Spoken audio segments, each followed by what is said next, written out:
A holiday vacation for inmates in Iran. Thousands of prisoners have been granted a holiday vacation home on the eve of Iranian New Year, the 21st of March. The penal execution law is a humanitarian gesture that dates back to 1979, just days after the victory of the Islamic Revolution, when the newly established Islamic Republic offered mass prison amnesty. But the law doesn't apply to high-profile inmates, murderers, rapists, and terrorists, or those who have committed crimes against humanity.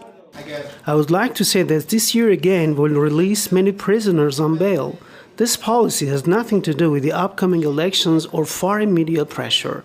Every year, the law offers amnesty or allows eligible inmates to spend holidays with their families, usually being Iranian New Year or Nowruz, Mother's Day, Father's Day, Children's Day, Christmas Day, religious public holidays, or a date of their choice. After the holidays, nearly all inmates return, even those who are serving life in prison. The decades-long humanitarian law runs counter to the allegations leveled at Iran in a recent report by the UN Special Rapporteur Ahmad Shahid. In his report, Ahmad Shahid has claimed that human rights violations in Iran are rampant, especially against those serving time in prison. With regard to the latest report on Iran, specifically human rights and prison conditions, a number of Iranian lawmakers had this to say to Press TV. It's pure propaganda against Iran. Whenever Iran pardons prisoners or grants them a holiday vacation, some Western governments step up their anti-Iran rhetoric. Western democracy has no legitimacy, thanks to the Guantanamo Bay and Abu Ghraib prisons. So Western democracy is just a tool to facilitate their global hegemony.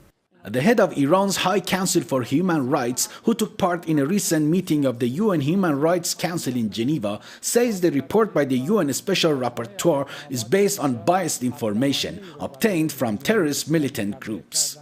The wording in the report is the same as those uttered by the US officials and terrorist groups, of course, rubber-stamped by the UN Special Rapporteur.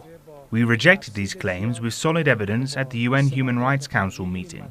In addition to the government, Iranian non-governmental organizations and civil society structures also help offer a better quality of life for prisoners and their families. This comes in the form of paying the bail money and financial penalties, covering accommodation and medical costs, or meeting other individual needs and services. Qaman Nodiri, Press TV, Tehran.